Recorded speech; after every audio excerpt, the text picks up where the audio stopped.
Welcome everyone to VR Jungle Havoc podcast. Today we have Dennis, or most of you know through the community, Defur. So we have him here today. As you all know, he does a lot in through the community throughout multiple games for Resolution. But today we're here to specifically talk about Blaston. So Dennis, you want to explain more about what you do for the community and basically Blaston as a whole? Yeah, well, first of all, thanks for having me, and I'm really happy to be here. I've seen some of the previous episodes, so it's kind of feels weird when you get to be on these episodes yourself. Yeah. So I work as a community manager and marketing coordinator for Resolution Games, which is the company that has made Blaston. I started, I believe it was March last year, but I didn't actually reveal that I was the community manager for the game until April. And there's been a lot of things happening since then for the game and for me at the company. Mm-hmm. We've been doing a lot of different initiatives, and some of them have been esports related. So that's why I kind of led me to this place, I guess. Yeah. It's a lot of community work for Blaston, a lot of stuff coming for Resolution Games as well. So. Mm-hmm. Never know what the future holds with this company, really. Oh, really? I mean, Resolution's been around for quite a while, right?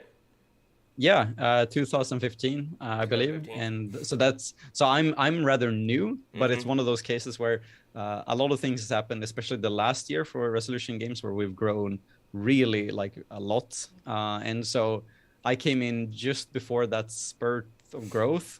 So some people are like, oh yeah, you're a veteran there, right? I'm like, no, not really. I'm actually new, but I'm just the beginning of the wave, right? So it's been around for some time. A lot of games done for different platforms, before Quest 2 as well, the prehistoric era where you can kind of see it as now. But and Blaston has been, I guess, one of the latest games, but there's been, of course, Demio as well coming out after that. And we have announced Ultimax as well. And Demio came onto PC as well, which is strangely enough the company's first PC game, since it's only Resolution has been focusing on VR and also AR. But so it was weird for us. It was like, what do you do with a PC game? Like the flat screen? What is that? Yeah, exactly. Now, besides, I just want to know a quick question. Is like, so the PC game you made, do they play with VR people? Is that a thing? Yes. Okay. So it's cross-compatible. And the idea, and I think that's been, I guess, not to sound too like visionary here, but like the core goals of Resolution Games has been to introduce people to VR and AR, and in some games it can be like making it very relatable and making it easy to get into. But for Demio on PC specifically, it was to maybe you've gotten a VR headset, but your friends haven't, and you want to play with them and kind of experience something together. And so that was definitely something that was important for that when it got released. And hopefully that's made some more people interested in VR, because that's the goal, right? Oh, yeah. I mean, the biggest goal, especially for like my esports team in this podcast, is to just mainly grow VR. And so, like, for Blaston, is there any thoughts about making a PC version of that where they play, or you think that's just too of a widely ranged, like, like I played it before, and I would never, I don't think I would enjoy myself on PC as much as I play in VR, just because when I'm done gaming, I'm pure sweat in that game. Like, I am all over the place, and it's nuts, and it really gets your heart going. I just don't think a click of the mouse would do it, but, obviously playing that, it would kind of pressure people I want to go play that in VR. No, I mean, for Blaston, it's very different, and I think it's the case for a lot of Resolution titles at Resolution Games, because they're very different in themes and stuff. But for Blaston, I mean, we can actually play it on PC on like a dev build, and it is really weird. It's very strange to fly around with a mouse and keyboard. And it's not optimized for that either. And I think for Blaston specifically, it is one of those games, and hopefully I can get more into that too. But I believe personally that Blaston is one of those games where it's fully realized because of VR. It's not something that you can have on a PC because, or like a console, because it just wouldn't be the same. Yeah. Which I feel is very unique in the case of especially these days when it comes to competitive titles in VR. So I don't think that would ever happen, and that, for a good reason, that is. Yeah, I could definitely see that too. But sometimes they just kind of push it. It's like I've heard like speculations. This is not the truth. This is just what I've heard. Is that even like Zenith is like thinking about going PC, and like they have builds for it and stuff. And like I mean I get the concept of it, just because you open your range to a broader thing. It's almost like a really good console game going and putting the game on mobile. You're seeing a lot of that dynamic change, especially now that these phones that we have in our hand. Well, we can't even see it was all black. Like I have a tiny little computer in my hand, and especially like the mixture of AR, especially going into a phone, is just going to get better, especially with XR as well. But just talking about XR and AR and stuff like that, like it'd be pretty cool to eventually put on a headset and actually in tournaments, or if you do lane events, to actually have them in a room scale area and have them in a circle where you can actually see it pretty much around you as well. So you're not actually in the game, you're actually in real world grabbing guns, and it'd be pretty cool that way. Yeah, for sure. I mean, and I'm not sure. I'm hoping that everyone that tunes into this knows what Blaston is. But if you don't know what Blaston is, it's like a 1v1 dueling game where you're on these two platforms, right? And how you move in real life is how you move in the game too. So there's like no locomotion or anything like that, at least in the matches. And so, what was I going with this? Yeah, but exactly. And so one of the previous points that you said of like converting and stuff like that, I'm all for accessibility and making it easy for people to get into stuff. I think for Blaston specifically, because it is a game where you're supposed to move your body, it inherently kind of cuts some accessibility out, unfortunately. But that is, I mean, we're doing other games too, but Blaston is one of those games where it's kind of made to make you sweat. So if someone is sitting in their chair and playing it like Valorant or CSGO, it's like, it kind of defeats the purpose a bit. And so I can definitely see it with Zenith though. Like that's definitely a really good case. And I hope that we can see more games like that where it's not just PC VR, it's PC VR and mobile, because that's, one of those things that's going to help us go mainstream, right?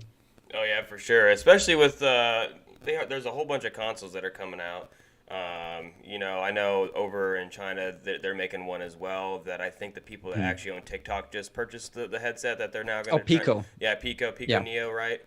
And then you have the new PlayStation PS VR 2 coming out, which is going to be flawless. You have the Apple headset that's coming out, and then Oculus alone, the store that they're releasing coming by 2025 is going to revolutionize VR. And so what everyone's doing right now, and how we're setting communities up in VR, we're just giving people templates of like the gateway of what VR is just going to be like. Even the past 2 years since I've started Havoc, like the growth of community and the growth of games is just light years away. It's so crazy. And even if you look at the beginning of the pinnacle of you guys since 2015, like 2015, the player base was only a few thousand people. Now you're looking at a few million people. Obviously they're not. The age group is kind of off to where you're not going to see them too much in the community yet, because they just don't know that realm yet. Yeah, this is so interesting though, like this entire topic, and I think it's kind of fun because Blaston has a really good example of this, like when it's kind of pushing new things. I think there's a lot of fun things with innovation and like you're coming up with new things in VR. I think there's also a lot of frustration because you have to be the first ones to kind of pave the way for others. Blaston, I don't want to be quoted to say it was the first one, but I believe it was at least one of the first ones when it came to multiplayer to add the pass-through mode, which is from the Quest 2, where they basically announced it. that you could use mixed reality into games, right? And for Blaston, that was one thing that we were like, and that's been the case for a lot of things with Blaston. We want to test things out using this game and this world that we've built. And pass-through mode was like, okay, what does that add to the experience? And with Blaston's case, it made it easier for people in like restricted play spaces to be able to, when you enter pass-through mode, which is just 2 buttons, you see your living room around you in this kind of matrixy kind of theme. It's not black and white, and then you see the platform and your opponent. And what you said earlier about doing this live, I actually did this with 2 players where we set up the pass-through mode in the same distance of the player space. And so the avatar was basically just synced with the real life person in pass-through. It was really, it got close to where you're like, if I had like really good sound, and like, if I should have had the B haptics vest, then it was like, this is almost becoming scary, you know? Yeah, and yes, that's pretty cool. And like, I know like for like the people that don't know Blaston, because a lot of people might be watching this and just be like, what is it? And an intro. Like the one thing that you could basically explain to them is that you literally pinpoint like, what is the distance? Since VR is kind of weird, do you guys have a set distance that is kind of set apart? Yeah, I don't have it in my head now, and I think it's gonna be weird because it's like meters versus feet, but it is a set distance. I believe it's some meter apart, and then and it is like that for all the arenas, but it's a set distance where you have these 2 platforms, right? And both the players are encouraged to stay within these platforms, which are kind of designed as the average play space that Quest set out to make. And so if you go outside of those, you go out of bounds, and you will lose health in the game, which is kind of structured like a fighting game where you have best of 3 rounds for a match with health bars for each player, that kind of thing. Yeah. Yeah, it's pretty cool because, just having all the guns and the leveling, the system that you all have built in there is pretty cool. And so if anyone wants more information, all the links are in the description, and even Defur's link is in there as well. They have questions. They have a great community on Discord, so definitely check it out. Like I said, like the game alone, I got to say all the time with certain games that make me sweat. Like I literally just jumped in. This guy's like, "You want to play?" I go, "Yeah, let's go." And he was very good, and I was just like, "I'm average, like I'm getting old." So like.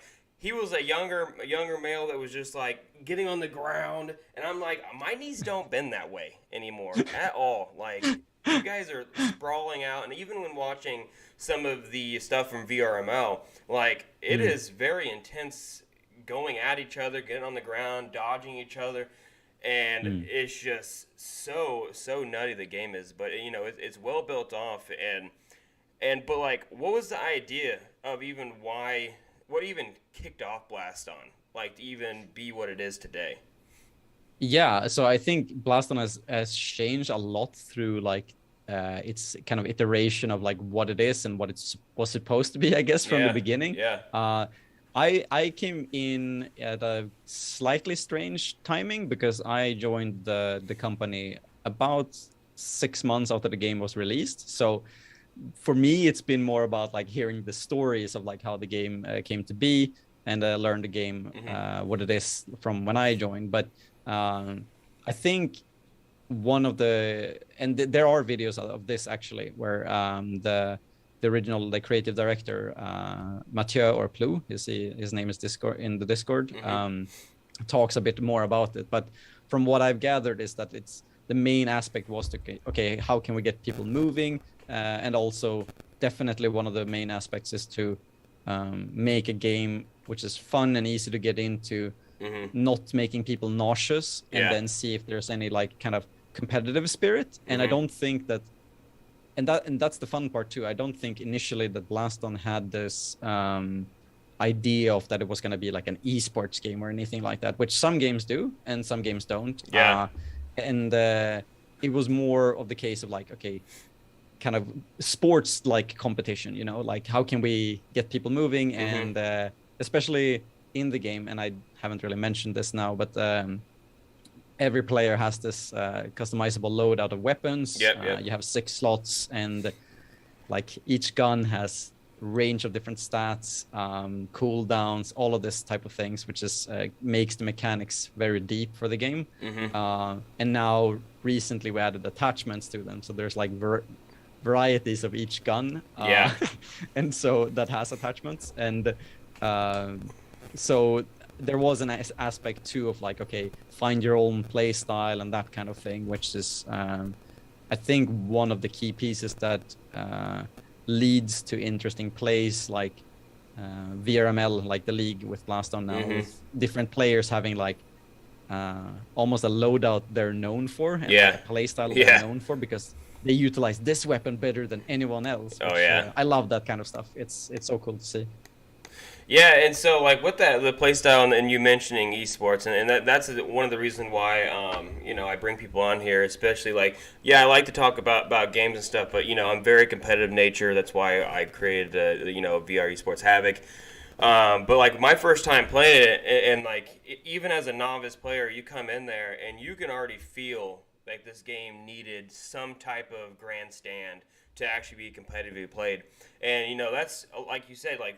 When you first load into a game, like, can you bring that competitive nature into it? It's almost like the game Demio. It's like it might not be most people like a competitive play, but I know a lot of people that play board games that play it like a competitive game. And even though it's like stories on stories, and you're going off of a dynamic, there's still that niche that people go for. And like so, this game right here, Blaston, there's people that really like guns and attachments, like. I know when I go in there and I saw the broad range of loadout, it wasn't just one gun, just like the old Western thing where you just got one gun. You're like, oh, I missed it. You killed me. It's like, no, you're like, you have different load times on the weapons. And so that's kind of nutty too, because you're like, you could see it loading into the screen. So you're stressed out there. You're like, I could literally snipe someone with this, but I have to wait 10 seconds when I have a little pea shooter over here that can't come in like 2 seconds. I'm going to grab that really quick. And at the same time, you have to like mentally think of like every gun that they have in their loadout and how it also can be used against you, like the grenade where you can throw it and you can time it and it just rains on you. Like at that time, you're just like, I know he has that. I got to have a shield and just like, hopefully I don't get rained on. And so there's definitely a very strong competitive nature, not only the strenuous movement, but also the mentalness of what you gotta, of how you're gonna play. And go ahead. This just makes me think of so many different things, so it's like kind of hard to know where to jump in. But definitely one of the cases I believe. I mean, so I have I guess for now it's like a longer history of esports and like what type of games I try to compete in a lot of games, not like at a professional level, but try to understand them and like why they're interesting and fun in this kind of way. And the more I've gotten to learn Blaston, especially when I believe the first few months when I kind of got really deep into the game, it definitely felt like one of those games where I see similarities to like Smash Melee or like StarCraft, where it's like it's 1v1. The mechanics are so deep that like one part of like getting into the flow of the game is just like imagining what your opponent can do and how you can like, it's almost like a dance in that kind of way.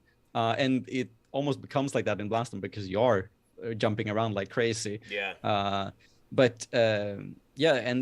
one of those aspects too is like comparing it, Blaston to Smash Melee, which is this platform fighter, if you don't know about it.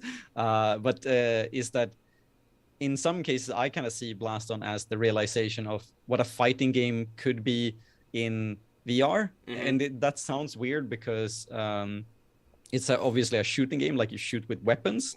But the way you think about the game, it's a best of 3. You have health bars. You have these like weapons with different cooldowns, different projectiles.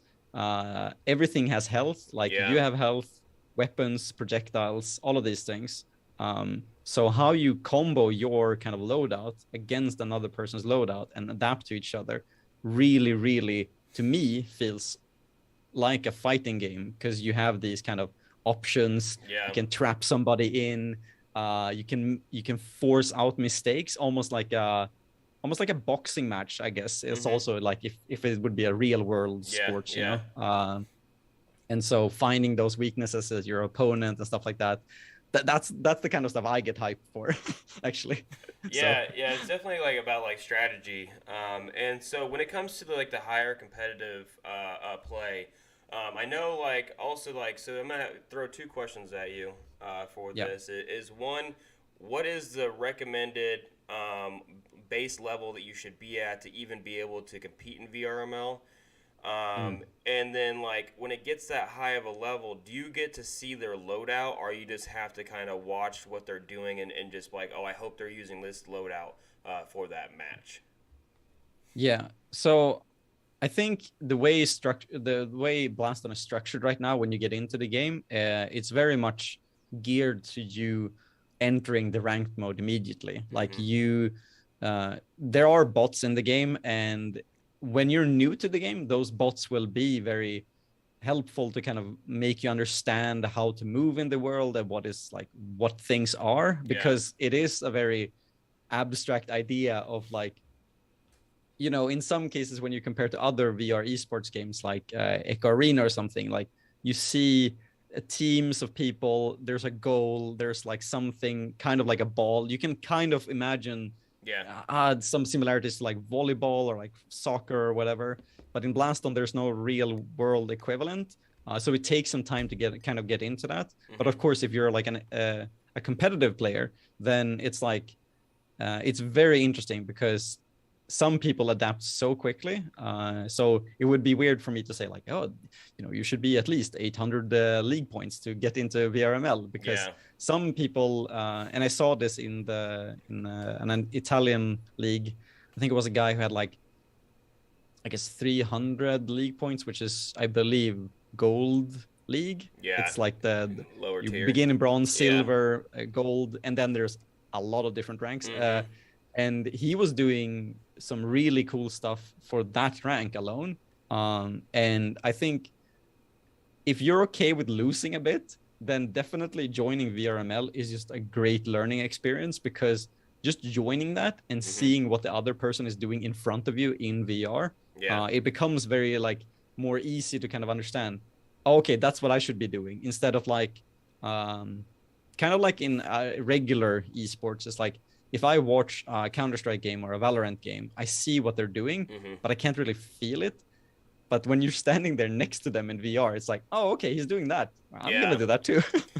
So definitely curves and stuff. But it's like, I know when I played and like I even talked to people about it, they're just like, yeah, you know, until you're a grandmaster, it's like it's basically a tutorial, because because you don't have all the weapons unlocked yet. Like, and I think that's the only thing that when it comes to like VRML, it's like, yeah, you can go at a gold tier, but you're gonna be lacking in some of the weapons that you could be getting available to you. And it's almost like the new accessories that you're putting on there might be tied to a higher level as well. So, you know, it's all time and played.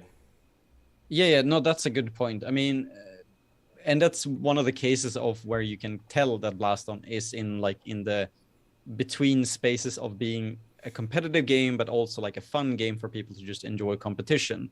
I think, and that's almost like an internal joke or meme in the community, that like everything below Overlord, which is the higher tier, is the tutorial. But really what that means is that like, if you spend the time to get up to Overlord, then by that time you should have, at least in the previous system that we had before attachments, but you should have everything unlocked kind of, and then you should have a good grasp of like how to move, what to not do, like how to avoid like really easy mistakes and stuff like that. And that can take, I believe, I mean, for me, it took within a month to kind of go to Overlord, which for me was because it's also one of those limitations where like it could take a week for me. But again, you were mentioning knees and like sweating and, you know, charging your headset and stuff like that. So it's all depends. Like I could imagine a kid in their summer holiday, they could reach Overlord in like 3 days, because they but for me, it's like yeah, I'm gonna have like so much training aches. Mm-hmm. Sure, I'm gonna be ripped that month, but Yeah, like, yeah. but Extra it's like protein for that week. yeah, exactly, and just be careful with like the knees. But yeah, so it's definitely one of those cases where you have to account for who you are as in your real life avatar, like Yeah, as well. exactly. But like within a month, I think you kind of get a good grasp of the game, and it's more similar to those kind of games like. I'm not sure if you've played Pokemon Unite, but that's one of the games I'm Yep, playing right now. And Pokemon Unite they is they very, very good. yeah, and they also have a lot of these kind of systems where it's like you have to kind of unlock the items to put onto your character, and then you can now get these like tokens and these types of things, which promote people to stay longer in the game. So there is a reason for like those design decisions, but I can also understand the esports nuts where it's like you want to do kind of, I guess, what you do in Echo Arena is just like jump in. It's like you pick up a ball, you go to the court or yard or whatever, Yeah, like, yeah, yeah. and yeah, that's different. Yeah, there is a huge difference, and so like, so obviously there's if it's going to be esports as competitive, there's got to be some form of meta that is being built around a certain loadout and things Yeah. like that. And have you all seen a type of meta? And like, do you ever make updates to where the meta you force a meta change? Yeah, so that's a super interesting question too, because of all of these elements in the game, there has to be a meta of like doing stuff that becomes more visually clear than I'm just assuming what the meta can be. I am sorry, not super knowledgeable in like Echo Arena and like Onward and Pavlo, but Yeah. I think those are more on like a mechanical level, like okay, how do you move, how do you pass, or like what type of weapon do you use in what situation. While in Blaston it can be like, this one player only has lasers at like this type of grenade, and the other player doesn't have anything of that. It doesn't look at all the same. And so it's a very interesting place, and especially now with attachments to balance this. Yeah. And Ben or Tilbet, who is the main game designer of the game, he's he goes big brain mode a lot of times when he goes into this kind of game. But Yeah. He has the statistics on his side. Now he has a lot of tournaments on his side too, and testers, and also like QA and stuff like that. So, and for him, it's almost been like he has had a vision of what the meta is, and throughout the, I guess, released time of Blaston, there has almost been, I would assume for him, a case where he has had a vision of the meta, and then the update releases, and then you see what pro players can do with that. Yeah, you get surprised. But more and more, I think as time has gone along, what the pro players are doing and what the designers are intending are starting to kind of match up. That's good. Yeah, and we just released the Glow Up update now. Time flies, but I believe it's like within a week ago. And this time it really felt like, okay, we almost have things like very, very well balanced. Of course, there are some things that are more strong than others. Like in the last update, the attachment that we brought in is to make some projectiles bounce, right? And that was a new mechanic to kind of, people had to start figuring out that when a projectile passes you, it's not gone. Like you have to actually look back and see where, if that's going to hit you from behind. That was a new concept for people, and it became super strong because of that, but also because it was balanced strong. So it was almost like the bounce meta because of that. So each update has almost become like you have to continuously adapt to this current version of the game. For me, that's been an enjoyable experience. It hasn't been as bad as some games can be. Pokemon Unite, for example, where they would add a Pokemon and it's just like completely broken. And you have to use that Pokemon to play a decent match. That's usually not the case in Blaston. it was one update, which was, I think, maybe the fourth, when we started adding weapons. And so a lot of the big updates have had a new weapon being added too. And one of the updates added the Nova Helix, which was just before I joined the team, but I heard it was so insanely broken that we had to have another update to just like nerf it to the ground, because we didn't realize like how strong it would be. So there have been some cases where that has happened, but the main aspect here is that since the team of the game is in Discord with all the pro players, it's super easy to kind of just see things happening in real time and just like, hey, here's a clip of like the best player just getting demolished by a like worse player. Is that what we want?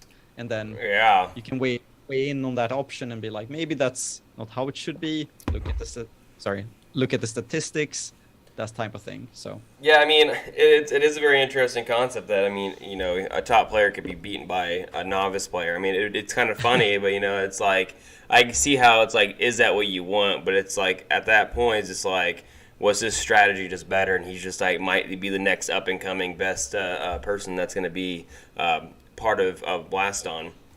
That could be the case. I think, and this goes back to my comparison for Blaston to Smash and StarCraft, but Blaston has this, because of its mechanical depth, there are some players, I mean, you would know them, 24 and Josie is one good examples, but there are others as well, where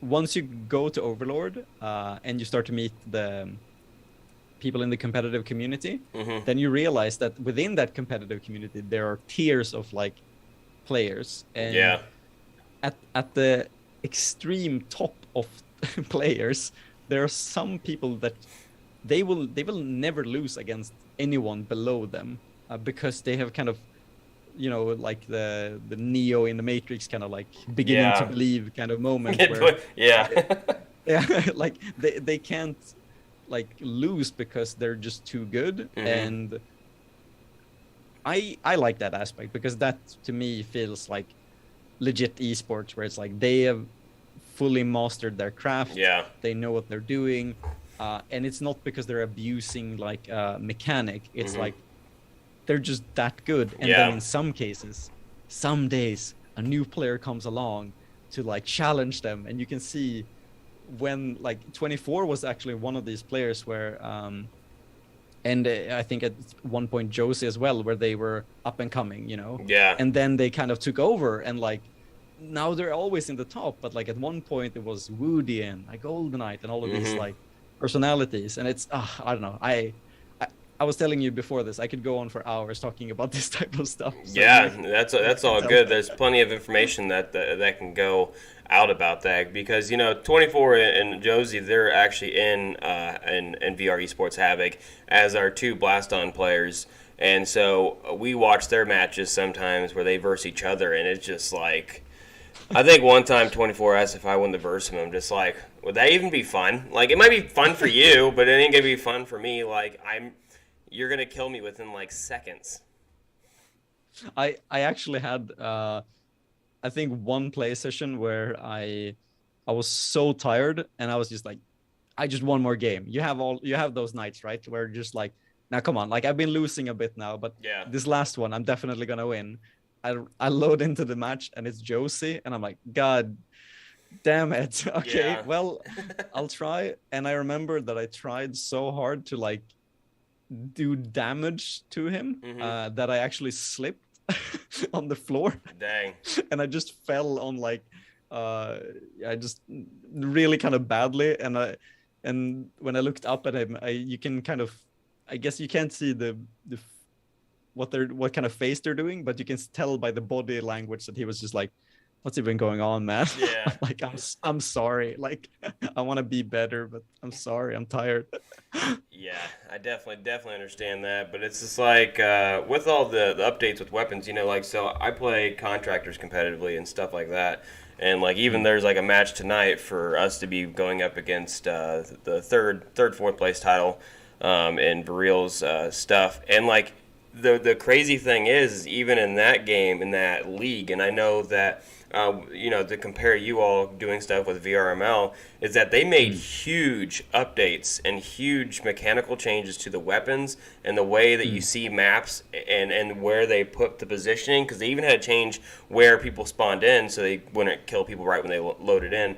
But they made such huge mechanical things that there was weapons that were godlike, to where you can't. It's unusable now. There's like no way are you using that weapon anymore. Like if you're not using this gun, you're not winning. And so it's like all the pro players, you can see them all using the same gun. It's like I really don't like that, because I feel like any caliber gun should be able to match up against another caliber gun. Obviously, there's different makes and models and stuff like that by design they're better than one another. But I have when I own like pistols and shotguns and stuff like that, but like sometimes when you're looking at a pistol, it's just what's name's better. They're all the same thing. They're all built the same way. But yeah, they're all, and so that's what I don't like. And so like I've noticed in like Blaston, especially with this new glow up update you did with the ability to have attachments. Now, are those more of just a look, or are they actually adding attributes to the game that could be kind of groundbreaking? Yeah. That's an interesting question. I think our goal is to basically just make different variations that kind of open up for new playstyles with the same weapon. And I know this is not for all the cases, but the hope is also to just that the regular stock version of the weapon shouldn't be worse than with the attachments. It's just like some cases it can be minor changes, but in some cases it can be incredible changes. Like I mentioned in the past now, like the bouncing weapon. So like you have a weapon, it shoots a projectile, you add an attachment so that the properties of the projectile change, but you also get an added like that it bounces or something like that. And another example now is the Viper Ellipse, which is basically the sniper in the game. It's the sniper where you can also curve the bullets, which I really enjoy. It's probably my favorite weapon in the game. We added attachments to that now. You can curve it? Yeah. The long red one? Yeah, it's the ellipse one. So there is 3 weapons that are Raptor, Hammer, and Viper, but then there are the ellipse versions, which are different, and they curve the projectile. Yeah, and that's an entirely different topic of like figuring out like how to curve the weapon, because it's like the input of how you swing your arm. You know what you do? You put your loved one in front of you, and they say, "Shoot the bullet. Shoot the target." Yeah, exactly. Movie exactly reference. Like, it's exactly like Wanted. Yeah. I would not be surprised if that was one of the inspirations, but it does make you feel really cool as well. But the main point here with the Viper Ellipse then in that case is that it's pretty fast and it does a lot of damage. 30. And then so you add an attachment where now you shoot 3 bullets at the same time instead of 1, but you do less damage. So when you think about what playstyle would those what playstyle would those like comparisons be, is that for me that might not be as good of an aimer. It's more forgiving to have 3 bullets go kind of curving instead of 1 bullet, because maybe one of them will hit instead of the only one that needs to hit. And then there's one where you have a lot of faster curving, and then that is a one that is slower projectile. And these kind of things hopefully then promotes different play styles. And in some cases you have these where we add another property where they kind of completely change the weapon too. So it's just a lot. Like it's almost like a science of its own. And I bet it is. Yeah, and some of the people in the community, and I really appreciate everyone that is kind of in this community to kind of do that content too, because I try to make some, but I can't do everything, and I'm not 100% knowledgeable about that level of detail, because some of these players, like, they will surprise me and I'll be like, oh, okay, you can do that. But making videos on like the attachments and showing them actually how they work. I know that Baby Spine, which is one person player in the community, has made a lot of videos He made one with the first batch of attachments coming in, and if I'm not mistaken, he probably is doing one more. Cool. Or hopefully I'm not putting pressure on him here, but Yeah. that type of content from the community is like super appreciated, and definitely one of those cases where you can get an edge over someone by looking at those things. Yeah. Yeah, and so are these attachments actually visual to see? So like when you're in the match and they're loading in the weapon, can you see the attachment, or is it just like you put it on there, it's just an attribute buff that you put this on? Yeah, so how they work right now is that you see it when the match starts, pretty much. Like if the Viper Ellipse is shooting 3 bullets, you can pretty much assume they have that attachment. Yeah.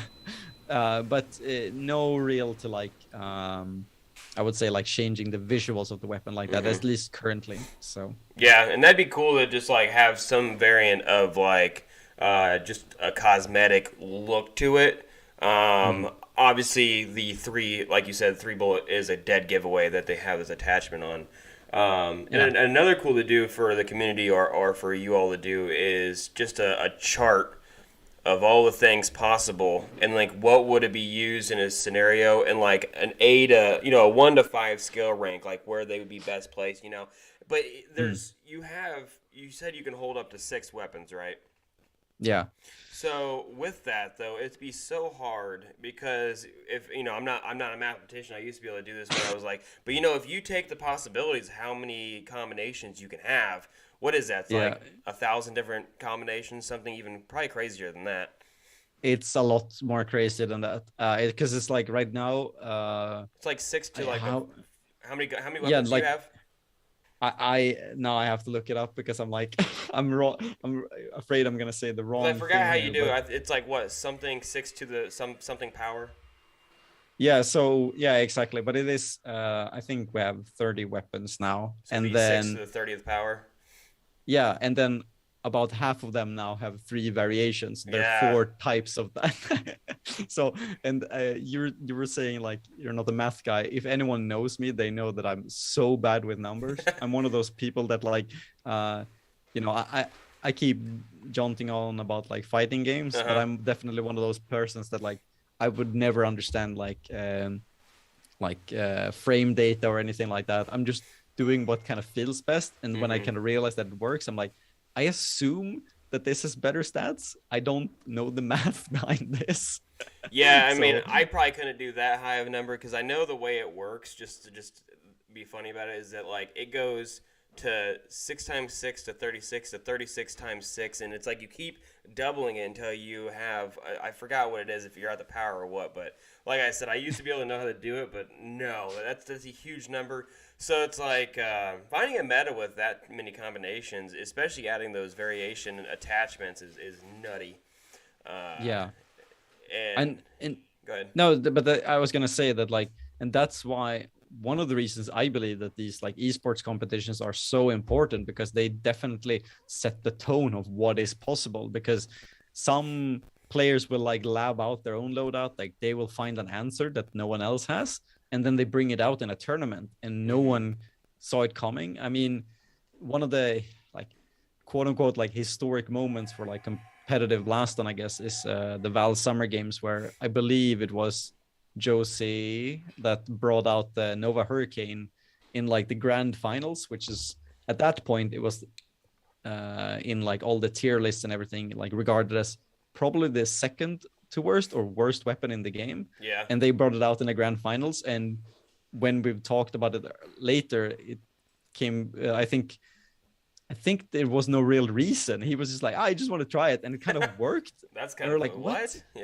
Yeah. And so a lot of these types of competitions, I think we're just scratching the surface of what is possible with metas, which is it to me, it's very cool. But yeah, sometimes you will have these players that are risking it, and then they find something out that they didn't know about the game, and that's at least for me, I think that that's amazing. Yeah, and so just I want to get off base of esports and then go back into it, especially talking about VRML and then Yeah. the championship that you guys have for 2022. But before, because I know the esports concept, you and I could definitely go esports nerds for the next 3 hours. But I do want to talk about the actual update with the glow up that you all not only adding attachments, but you're adding 2 brand new characters, right, or character skins, and then a whole bunch of other cosmetic stuff, correct? Yeah. So the glow up update is, I guess, intended as the name as well as to give people and the players more variations to kind of personalize how they look in the game. So we added 2 new avatars, which is these kind of characters that they don't have any statistical differences or anything like that, but they look very different. And we added them from the single player campaign, and the new legendary skin for the main character that is on all the hero art, which is Lix. Cool. And then we added, I believe, 6 different skins to all different other characters as well. But it's and so far people seem to have been liking it. It's fun to see that some people kind of use these avatars to, I guess, express himself kind of in a way. Exactly, like they showcase like who they are in the community. Some people use them as profile pictures. Yeah. So it's really cool to see, like, before this update it was very kind of like, okay, this player is equals to this avatar. And I remember Woody even having this like list, okay, who do you think of when you see this avatar? And now with more skins like this, it gives people a wider variety of like, okay, now this is me, like I'm this version. Which is, I believe, also very unique to VR as well, to like see your own self in an avatar kind of that way. Yeah, for sure. And so, and you mentioned single player campaign, and I played through the single player campaign where you kind of work your way up this competitive ladder where eventually you have to figure out how to get through the door to verse the championship. Have you, and like you pretty much end, if you win against them, you become the champion of this tournament. Now, have you all expanded on this update?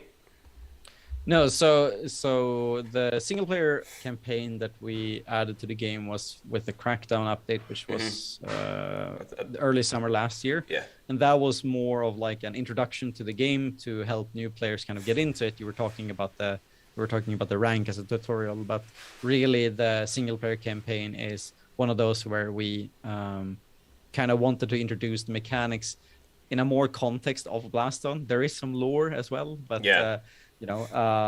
and now with the glow up update, the announcer that you see in the single player campaign and also the final boss are 2 of the avatars that you can add. So we're not continuing that single player campaign right now, but at least you can take part of it a bit more this time around with the new avatars.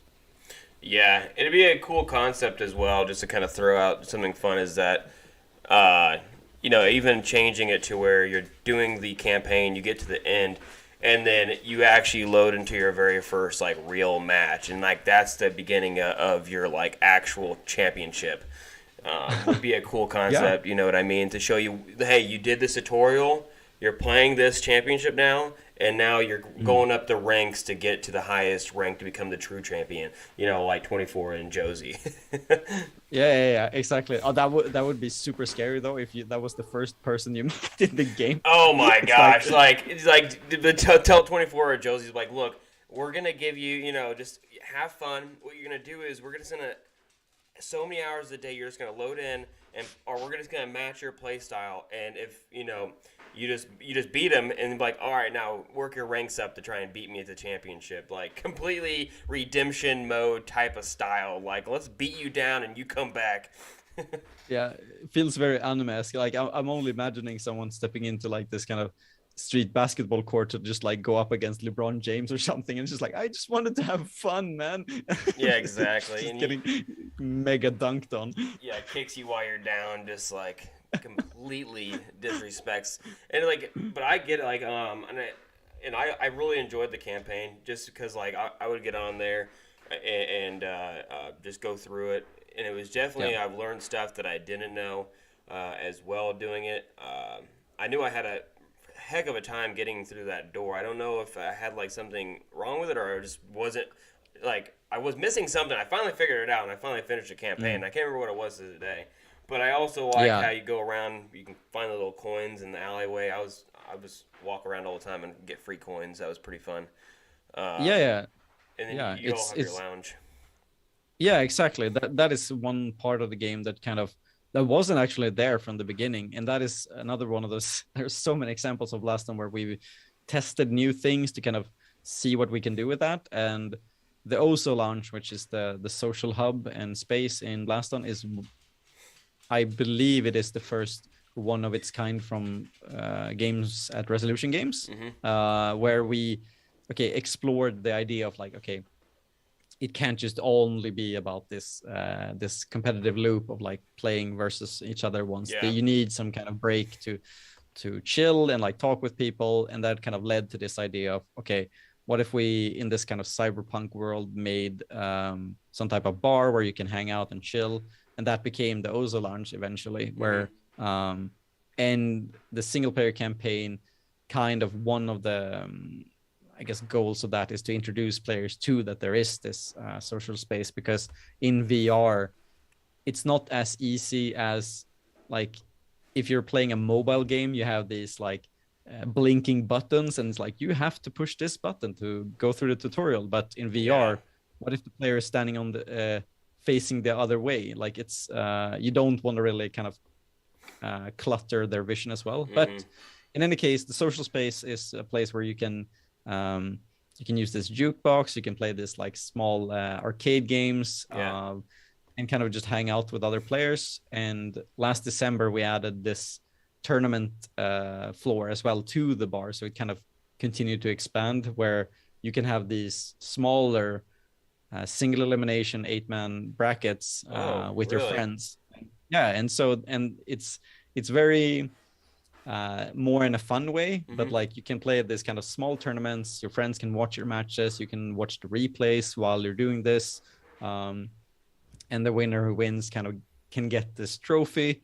That's cool. And and then you have your name on the trophy, because that works. And then there's this camera in each of these social spaces where if you send the picture, that gets sent to our Discord, so you can actually share that with your friends. There's a lot of these kind of quirky things, and if people play our other games, they will kind of recognize that similar things kind of came into Demio with the Heroes Hangout, where people are kind of using that to begin their adventures now, where they meet up and it's kind of board game story instead. So thematically adapted to that game too. And so I know the first time that I think it was opened up to go to this social lobby, and I went there, and I had this. The kid had to been like maybe 13 years old, and he was running around with another little kid. They were just like, "You want to play this game?" And I'm just like, "What do you mean you want to like verse me?" He's like, "No. We're gambling." And I'm just like, "What do you guys?" He's like, "We're gambling our coins." And they made this game where you sit down, you get a little seat, and like it was almost like how many cards you got or what number you're thinking, and then you just put all these coins down, and then they just had this elaborate gambling game, and it really blew my mind. I'm like, all right, this is I guess I'll lose some coins from you. So just to clarify too, the tokens are just kind of free things that you can find on the ground, and then you can collect them. And so we've seen some funny ways of like the coins, they're called tokens in the game, are really just used for the arcade machines and like the jukebox and stuff like that. But it's fun to see again how when we introduce something to the game, players find their own kind of take on it, and like, okay, I'm gonna just run with something of my own instead.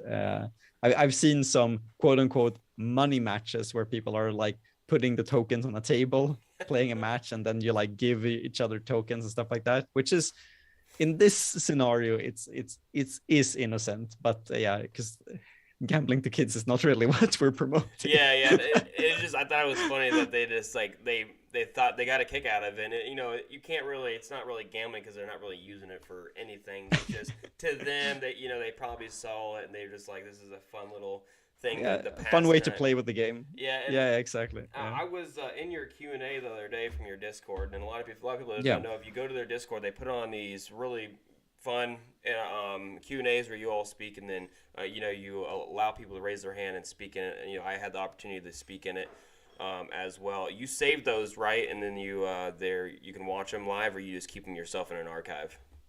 No, yeah, those go up on YouTube afterwards. I think the one where we've made now, is probably coming out next week. And so, yeah, for sure, that's definitely something we want to share with the community.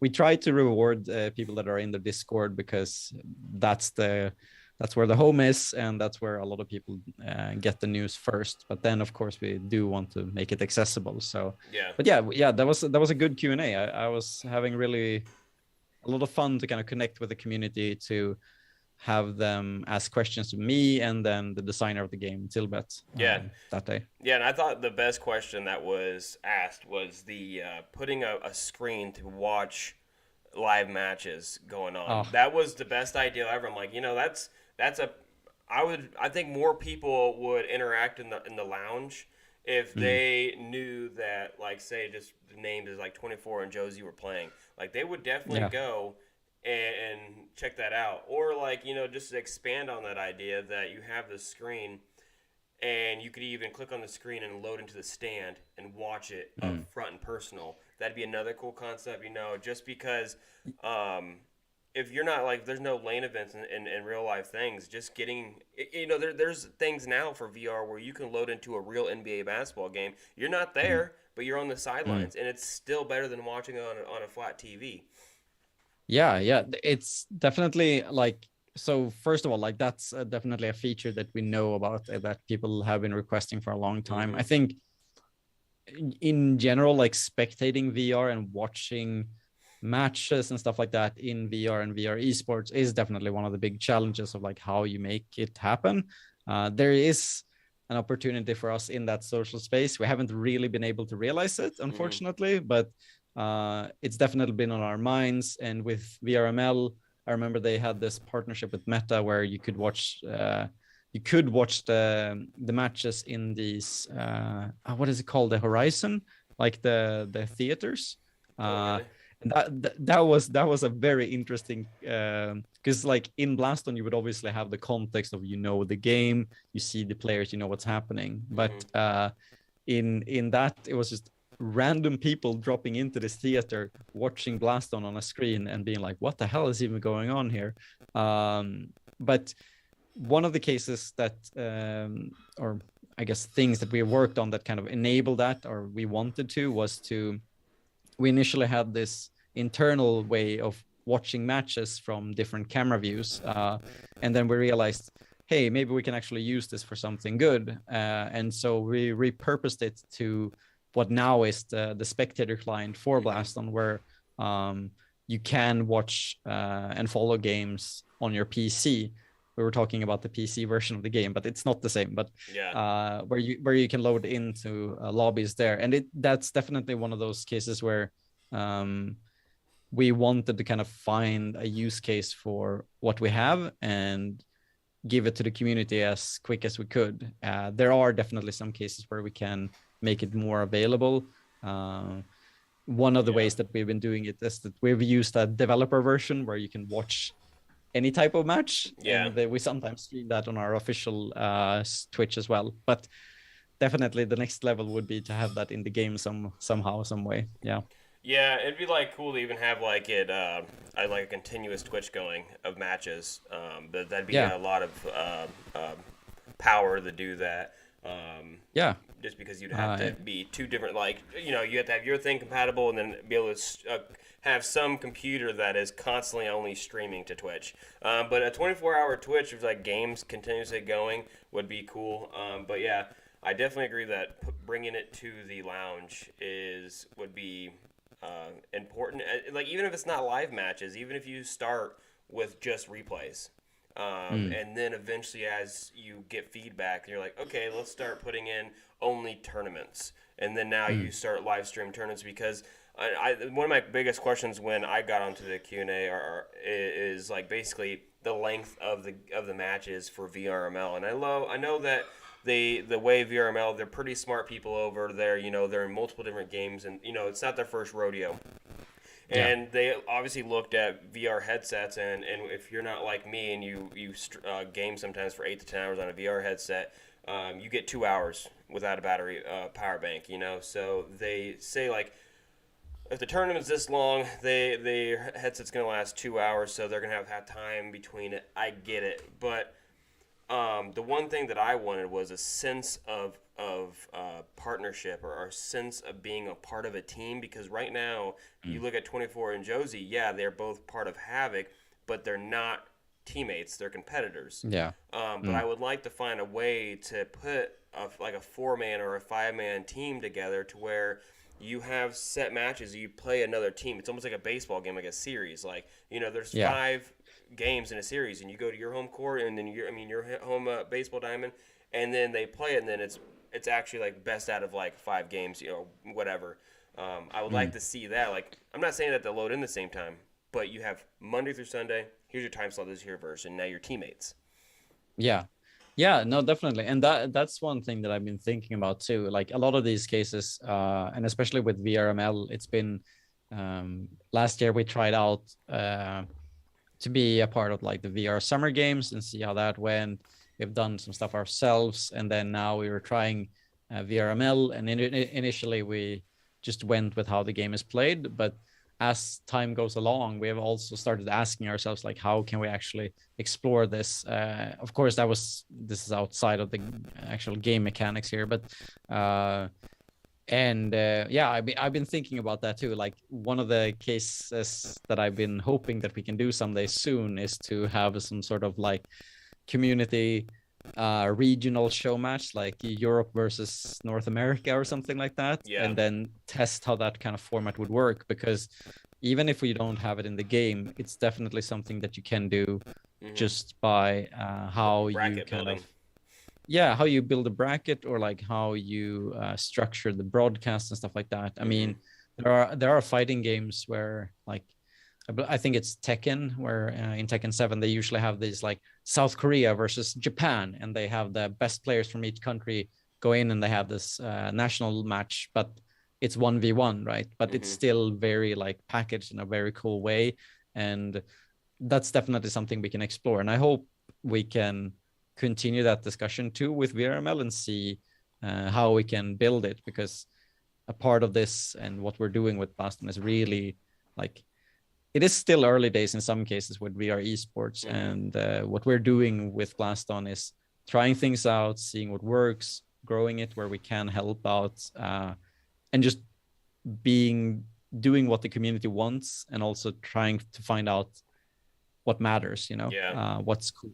So but that's a really good idea. Yeah, definitely. Yeah, and that's just what I think, because it's cool that, you know, we have them both very experienced players with us, but it's just like I just would like them to have more of a sense of being, you know, teammates with each other instead of being competitors. I mean, obviously, I really enjoy watching the tournaments where it's single bracketed as well, just because it does allow them with their competitive sense to still, like, you know, show their alphaness of like, yes, I am still better at you in this game. We might be on the same team, but look where I still stand in the rankings. And it also helps us finding players. Like, just because we have Josie and 24 doesn't mean we're not open to bring new competitors on at all. Just because it allows us to have more of a talking point in a game. Because I like to tweet out every game that we play with, which is Blaston, you know, Pavlov, Contractors, you know, I can go on a list of like 8 different games we competitively play with teams, that when I get on Twitter or they have matches, I sometimes get on TikTok, like, it's a talking point, and it allows people to see more of the esports world than just thinking it's some tournament or some game. It allows people to have more connection with it. The same reason why I do this podcast is to build connection, so people like, oh, VR is actually pretty cool. Let's do it for the competitive sense, it's just not for the game. So and that Yeah. and that's what I know. Like just as a talking point is we haven't really talked about it yet. Is the championship that you guys plan on doing? And if you want to kind of express on that, because I know we talk so much about esports, but now you all plan on doing I believe a $10,000 tournament, right? Yeah, exactly. It's kind of funny that we're going at it at this point in this the cast, but we have so many things to talk about. But Yeah, yeah. Alongside the Go Up update, we announced and revealed that we're working on something, an esports and a competitive initiative called the Blaston Championships, which is basically a way where we hope to find a sort of circuit where we can involve more players than just kind of signing up on these kind of esports pages and bring people in that are playing the game as usually. And so what it is that it is a circuit split into 3 phases, where the first phase is starting now in August, where in August and September you can play in the ranked mode, in the challenges, which are weekly in the game as well, these like time challenges, and then also in community tournaments to gather championship points. And the top players in North America and Europe will go to the finals in November, where they fight for $10,000, which is crazy. Yeah. I mean, for regular esports, it might be small, but it's like for VR esports, I'm super proud of that we have this and we're pushing people to that. And then if you didn't qualify for that in October, it's going to be LCQ, which is the last chance qualifier, which is what you normally kind of look at, double elimination, probably a bracket there where the top players then the finals get the final slots for the finals. And then of course then the third phase would be the broadcast and the big finals and the show there. So there's a lot of things happening there for the Blaston community in that sense, and I hope to see. So far, it seems that the community has been liking this initiative, and it's been a lot of work to get it out there. Yeah. So I hope that the response kind of continues to be positive on that. Of course, we're always open to feedback, because even though I have experience in esports, and we have a few others at the company too, actually, that are really knowledgeable about esports, we're always here to learn. And so this is the first attempt that we're doing at this. And so while I'm excited, I'm also like super nervous at every turn, because I want this to become a good thing which we can celebrate, and maybe someday even do for other games, not just Blaston. So yeah, for sure. Yeah, and so with that tournament, so it will be, when is the grand finale? It will in December, by the end of 2022, since you call this a 2022 championship.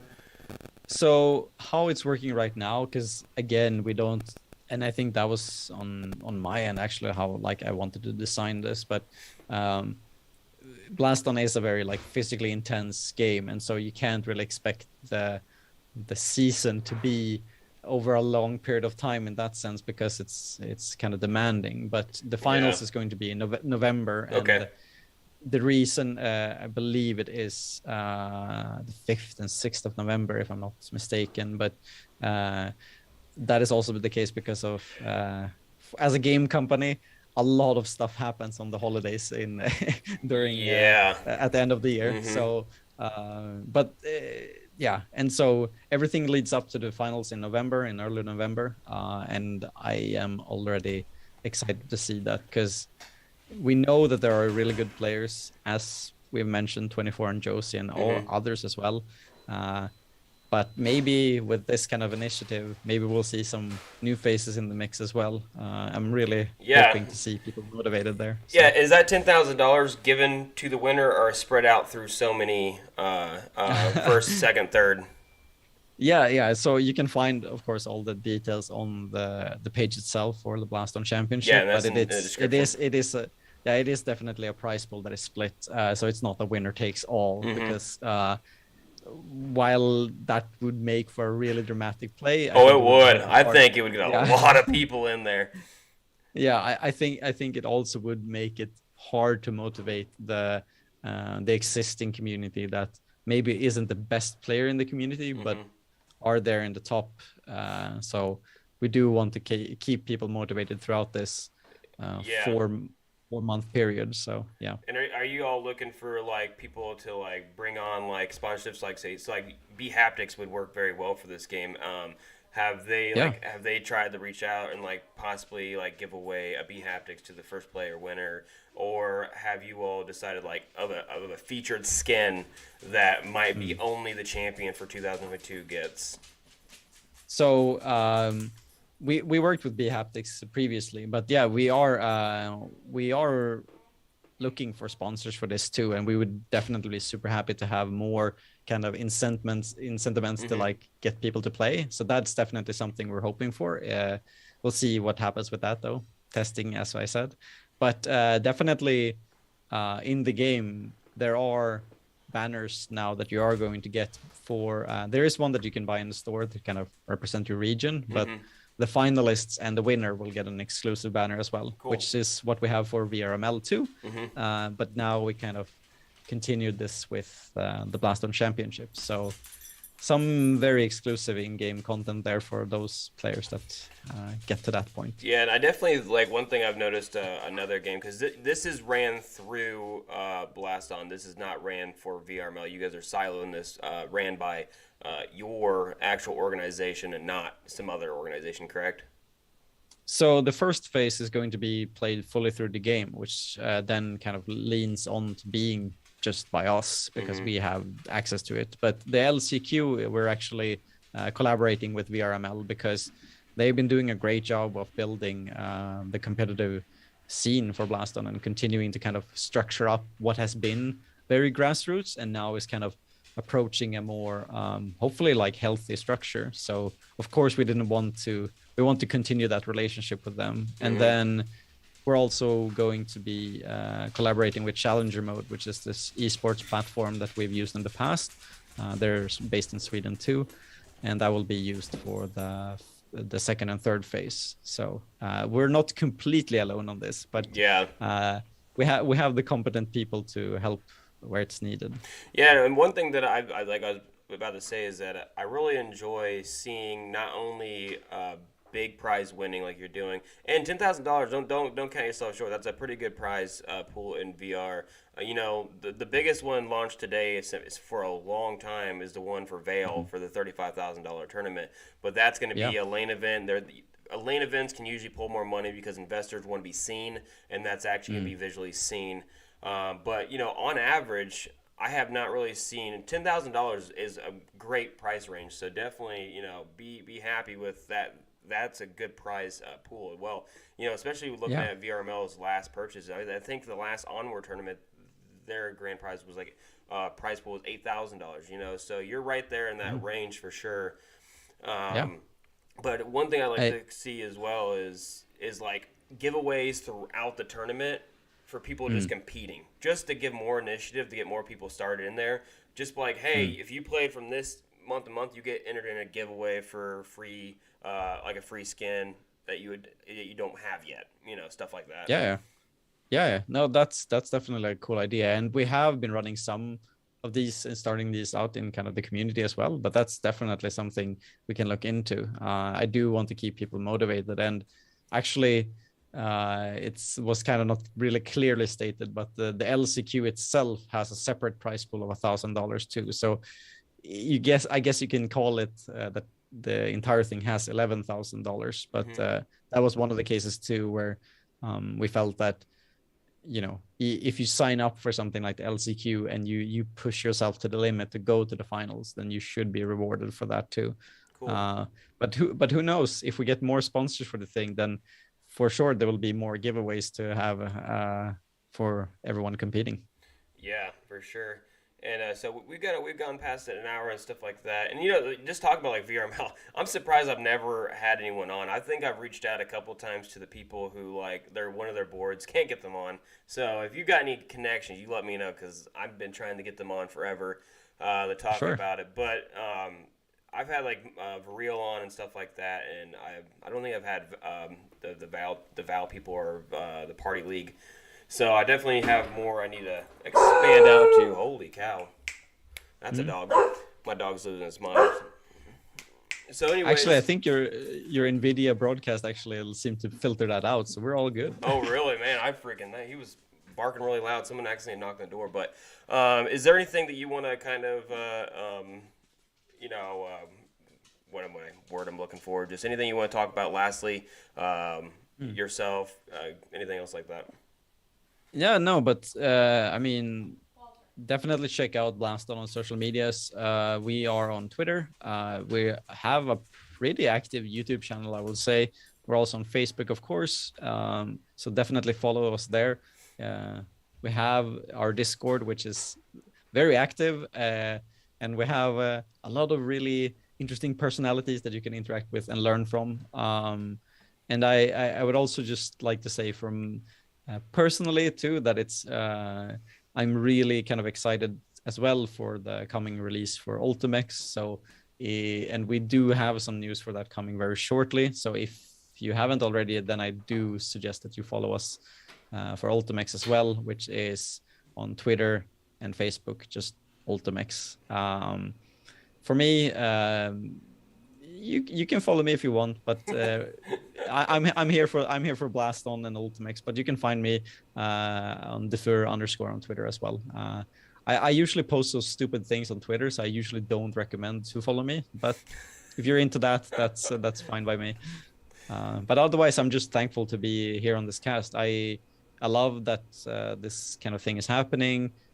Seeing more content for both VR and VR esports. It's just a nice thing to see, and I'm super happy to be a part of this kind of journey to build it as well, because it's not beginning, but it's in its early stages, and there's a lot of cool things coming. So I'm really hyped about it.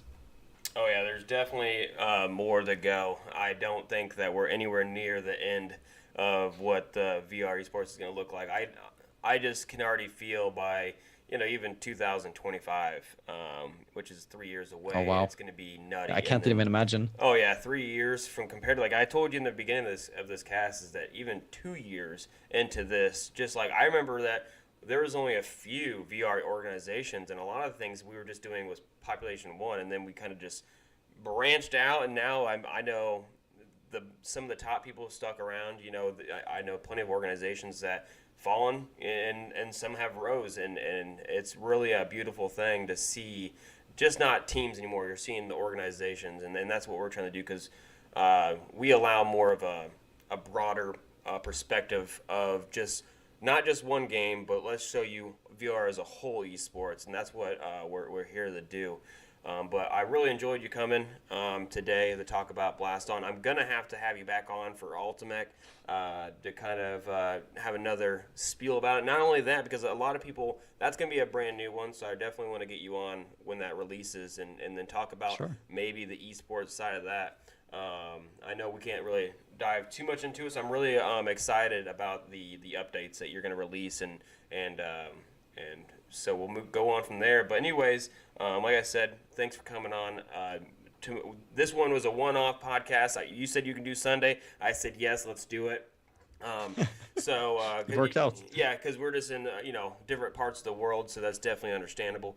But I do have a podcast tomorrow, same time as always. We have the people from Walkabout Mini Golf talking about their new DLC called Labyrinth. And then the next week after that, we have Hasbro that's making a game for Nerf VR, and so we're going to have them on. So we have some crazy stuff coming up, and go play Blaston, go sweat. Like, if you don't believe me, go just load in the game, do the tutorial, and the first hour you're going to be literally drenched in sweat. And it's a beautiful game. I'm really excited for the updates and the esports side of it. So once again, Defur, thanks for coming, everyone. Watch this again, and watch it over and over and over again. See y'all later.